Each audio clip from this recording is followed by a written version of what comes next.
नमस्कार, मैं हूं मोनिका जायसवाल और आप देख रहे हैं इंडिया न्यूज हरियाणा। बुलेटिन की शुरुआत करेंगे फटाफट अंदाज में। राजधानी दिल्ली में लगातार बढ़ते प्रदूषण को लेकर आज सुप्रीम कोर्ट में सुनवाई होगी। इससे पहले केंद्र और राज्यों को चेतावनी देते हुए ठोस उपाय करने को कहा गया था।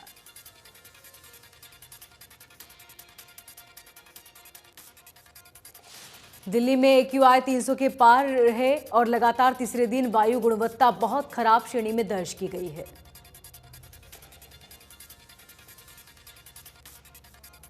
दिल्ली में बढ़ते वायु प्रदूषण को नियंत्रित करने के लिए 21 नवंबर तक दिल्ली में ट्रकों की एंट्री पर पाबंदी लगा दी गई। केवल जरूरी सामानों की एंट्री पर पाबंदी रहेगी।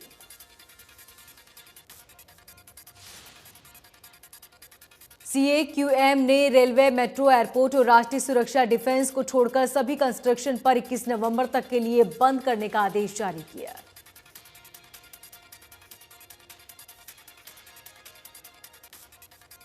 केंद्र सरकार ने गुरु नानक देव की जयंती से पहले श्रद्धालुओं के लिए करतारपुर कॉरिडोर को खोल दिया। करतारपुर कॉरिडोर कोरोना के कारण मार्च 2022 से बंद था। राष्ट्रपति के भिवानी दौरे को लेकर तैयारियां मुकम्मल। आदर्श गांव सुई में विकास कार्यों का उद्घाटन। चंडीगढ़ पहुंचने पर राज्यपाल और मुख्यमंत्री ने किया स्वागत।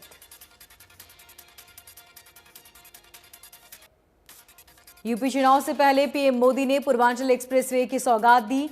341 किलोमीटर लंबा पूर्वांचल एक्सप्रेसवे पूर्वी और पश्चिमी उत्तर प्रदेश को जोड़ेगा।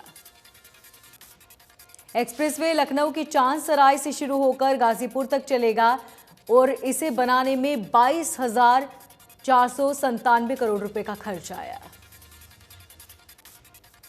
ये एक्सप्रेसवे 9 जिलों में लखनऊ, बाराबंकी, अमेठी, अयोध्या, सुल्तानपुर, अंबेडकर नगर, आजमगढ़, मऊ और गाजीपुर से होकर निकलेगा। पीएम मोदी ने जुलाई 2018 में आजमगढ़ में इस एक्सप्रेसवे की आधारशिला रखी थी।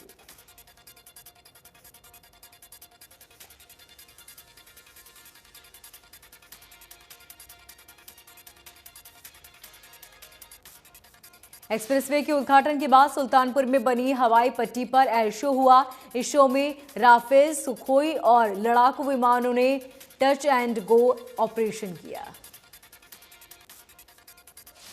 यानी विमान उड़ते हुए आते थे और जमीन छूते ही दोबारा उड़ जाते थे। ये हवाई पट्टी 3.2 किलोमीटर लंबी है। इसे जंग जैसे हालातों की तैयारियों के लिए तैयार किया गया है।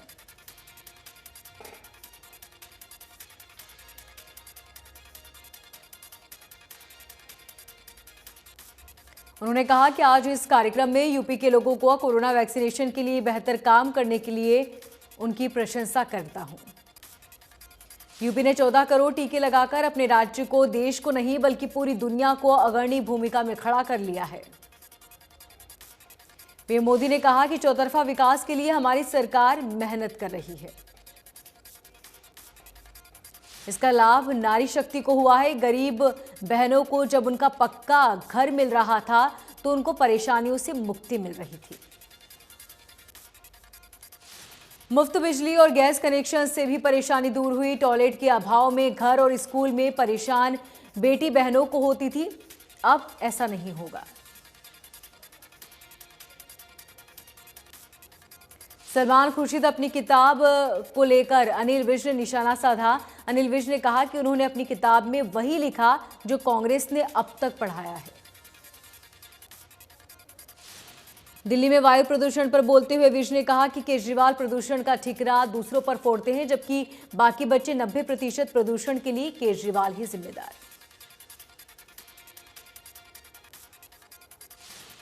पंचकुला में मंगलवार को सेक्टर 6 में स्वास्थ्य विभाग की तरफ से कोविड के इलाज के दौरान जान गंवाने वाले कर्मियों की याद में कार्यक्रम का आयोजन किया गया। गृह मंत्री अनिल विज ने कार्यक्रम में एक गैलरी वॉल का उद्घाटन किया, जिसमें उन सभी डॉक्टर्स और स्वास्थ्य कर्मियों की फोटो लगाई गई।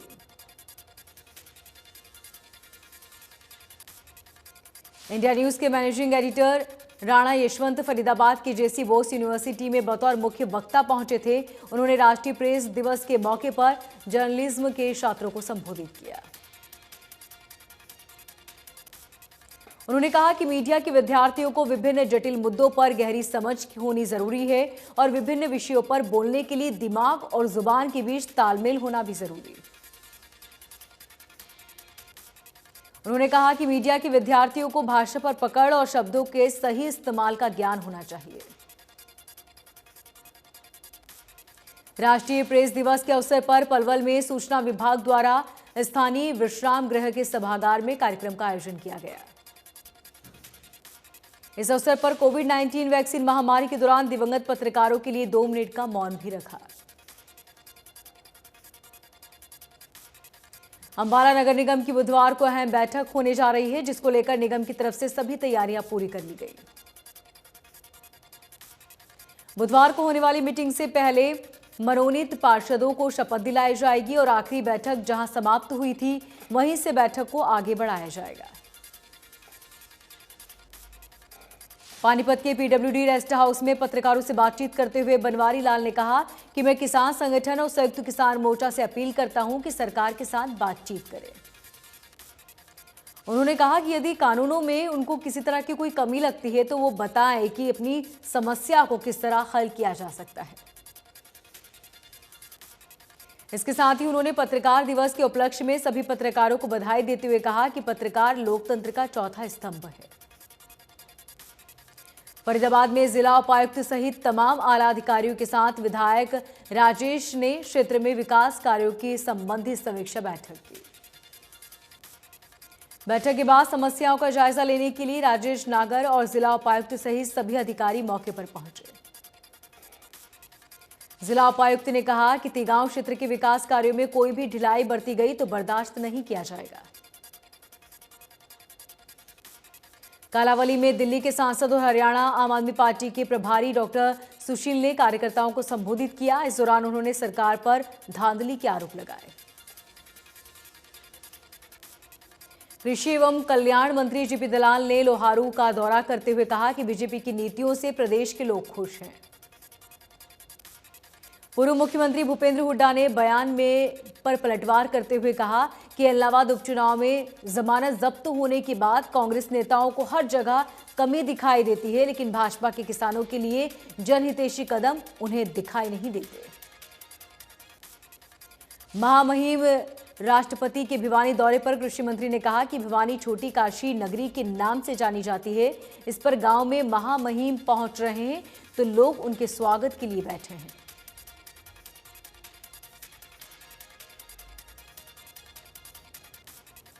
दिल्ली की जहरीली हवा और लोगों की परेशानी को लेकर सुप्रीम कोर्ट ने केंद्र और दिल्ली दोनों सरकारों को कड़ी फटकार लगाई और प्रदूषण नियंत्रण को लेकर उपाय करने को कहा।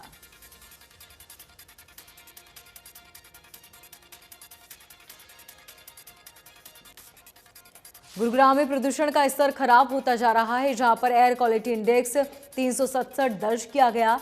इस दौरान लोगों को सांस लेने में परेशानी हो रही है।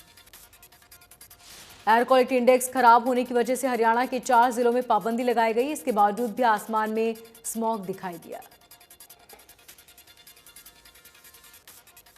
सोमवार को रेवाड़ी में 5 नए डेंगू के मरीजों की पुष्टि हुई, जिसके बाद जिले में डेंगू के मरीजों की संख्या बढ़कर 265 हो गई।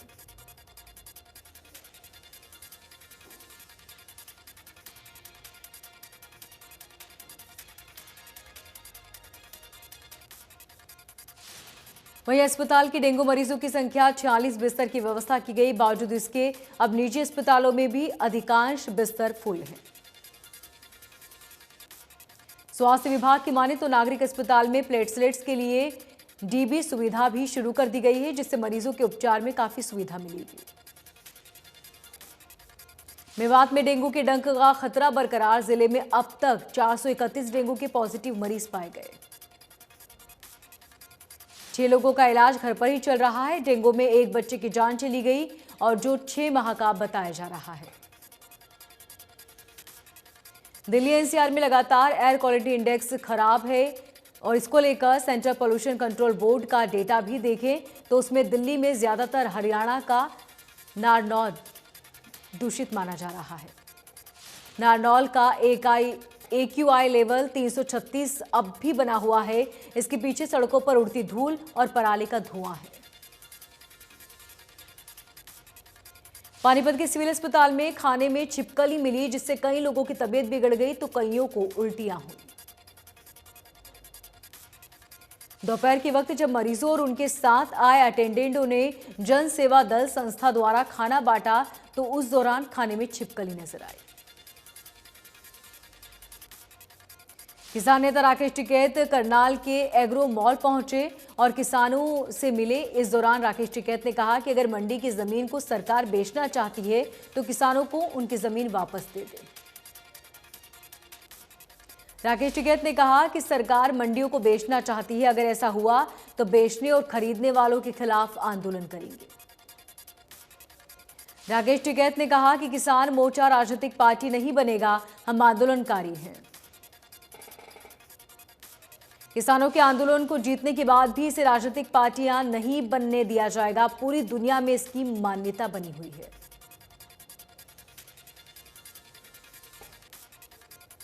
करनाल की डेरा कार सेवा गुरुद्वारा में भारतीय किसान यूनियन की 5 घंटे तक बैठक चली। बैठक में भारतीय किसान यूनियन के नेता गुरनाम सिंह मौजूद रहे। संयुक्त किसान मोर्चा के सीनियर नेता गुरजीत सिंह समेत प्रदेश के सभी जिलों के प्रधान और पदाधिकारी बैठक में शामिल हुए। चुनाव लड़ने पर चौधरी ने कहा कि हम पंजाब में प्रत्याशी उतारेंगे, वहां पर मिशन पंजाब शुरू किया है। चौधरी ने कहा कि पंचायती उम्मीदवार भी मैदान में उतर जाएंगे। वहीं शहीद किसान यात्रा को लेकर बैठक में कोई फैसला नहीं हो सका। गुरनाम सिंह से विवाद पर सुरेश ने मीडिया के सामने अपनी बात रखी और कहा कि चौधरी ग्रुप ने उनके खिलाफ सोशल मीडिया पर झूठा प्रचार किया। गुरनाम ने वीडियो पोस्ट कर कहा कि 25 तारीख को मोड़ा मंडी में किसान यात्रा करेंगे। दरअसल एक की जगह 2 दिन में 2 किसान यात्रा निकालना सोशल मीडिया पर विवाद बन गया।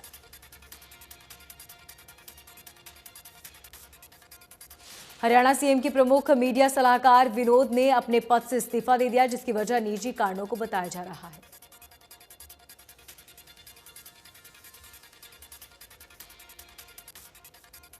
अंबाला में हरियाणा महिला पुलिस की तरफ से महिलाओं को उनकी सुरक्षा और अधिकारों के बारे में जागरूक करने के लिए एक साइकिल रैली का आयोजन किया। पंचकुला से साइकिल रैली का अंबाला में पहुंचने पर पुलिस अधिकारियों ने जोरदार स्वागत किया। डीएसपी ममता की अगुवाई में साइकिल रैली का आयोजन किया गया। डीएसपी ममता ने बताया कि ये साइकिल रैली प्रदेश के सभी जिलों में महिलाओं को उनकी सुरक्षा, सामाजिक और कानूनी अधिकारों के बारे में जागरूक करेगी। एनसीआर क्षेत्र में बढ़ते प्रदूषण को लेकर पूर्व शिक्षा मंत्री गीता भुक्कल ने कहा कि बढ़ते प्रदूषण के लिए हरियाणा, पंजाब और दिल्ली एक दूसरे पर दोषारोपण कर रहे हैं। उन्होंने कहा कि बेहतर होगा कि ये सभी राज्य अपनी जिम्मेदारी लें और उचित कदम उठाएं। हर बार एनजीटी और सुप्रीम कोर्ट बढ़ते वायु प्रदूषण को लेकर अपनी गाइडलाइंस जारी करता है, लेकिन हर समय सभी इस तरफ ध्यान नहीं देते।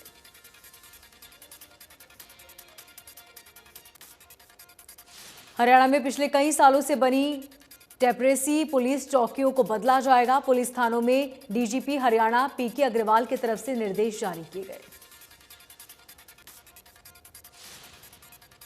हरियाणा पुलिस के 2 दर्जन के करीब पुलिस इंस्पेक्टरों की डीएसपी पद पर प्रमोट किया जाएगा। पिछले काफी समय से हरियाणा पुलिस के इंस्पेक्टर अपनी प्रमोशन का इंतजार कर रहे हैं।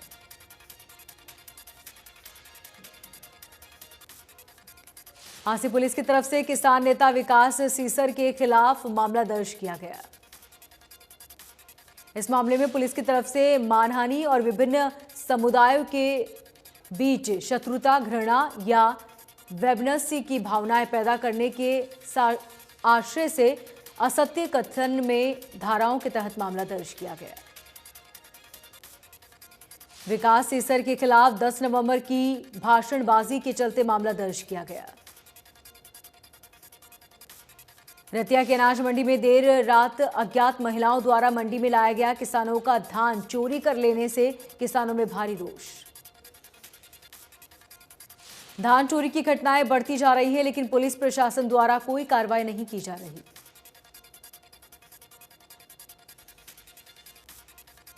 जुलाना के राष्ट्रीय राजमार्ग में 352 पर स्कॉर्पियो और ट्रक की टक्कर होने से स्कॉर्पियो सवार युवक की मौत हो गई।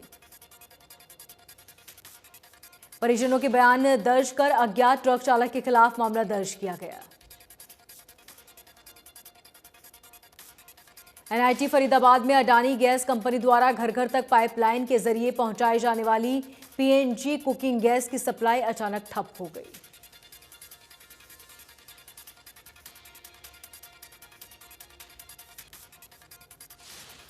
बरवाला एरिया में गन पॉइंट पर एक स्विफ्ट गाड़ी को लूटने का मामला सामने आया, जिसमें एक टैक्सी नंबर की गाड़ी को पंचकुला यमुनानगर हाईवे पर सुल्तानपुर में लूट लिया गया। भिवानी की चौधरी बंसीलाल यूनिवर्सिटी के छात्रों ने सुबह बसों से न रुकने की जगह भिवानी हिसार मार्ग पर जाम लगा दिया। वहीं जाम से दोनों वाहनों की लंबी लंबी कतारें लग गई। छात्रों को आने जाने में खासी दिक्कतें हुई। नीलोखेड़ी में आसपास एक कार में अचानक आग लग गई। देखते ही देखते कार धू धू कर जल गई। पुलिस ने फायर ब्रिगेड को बुलाकर आग पर काबू पाया। तरावड़ी थाना प्रभारी मनोज वर्मा ने बताया कि कार में आग लगी, जिसे बुझा लिया गया।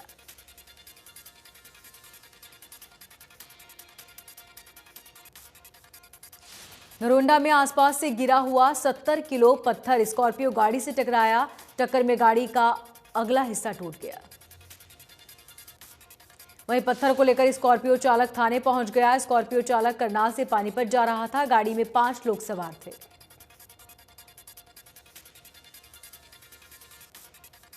कैथल में बदमाश बेखौफ होकर घूम रहे हैं, जिन्हें कानून का कोई डर नहीं। बाइक सवार अज्ञात युवकों ने सिटी थाने में महज कुछ ही कदमों की दूरी पर एक दुकान पर 10 राउंड फायरिंग कर दी। मंगलवार सुबह अज्ञात बाइक सवार दुकानदार को 50 लाख रुपए मंगवाकर जान से मारने की धमकी दी।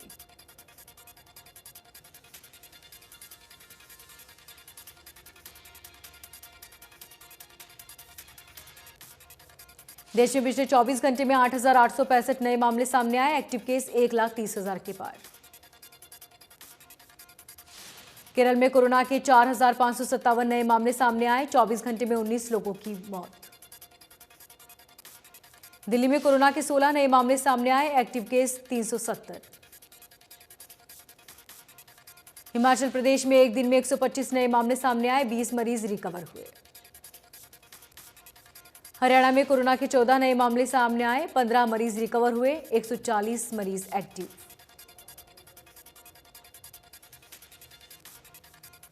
वायुसेना को तेजस फ्लाइट के लिए मिनी हैमर मिसाइल। वायुसेना की ताकत बढ़ी।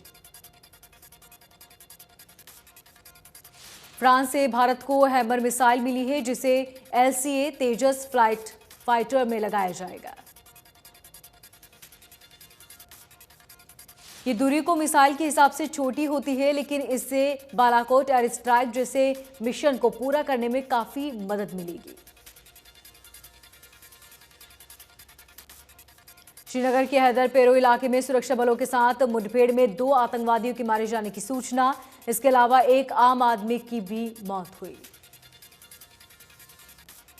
जम्मू कश्मीर पुलिस ने SOG ने विशिष्ट इनपुट पर हाई के पास रिहायशी इलाकों को घेर लिया था। खुफिया एजेंसियों ने घाटी में आतंकी वारदातों में शामिल पाकिस्तानी आतंकियों की लिस्ट तैयार की है, जिसमें 38 आतंकवादियों के नाम शामिल हैं। यूपी विधानसभा चुनाव से पहले ही बीजेपी को बड़ा फायदा। सपा बसपा से 10 MLC पहले ही बीजेपी में शामिल।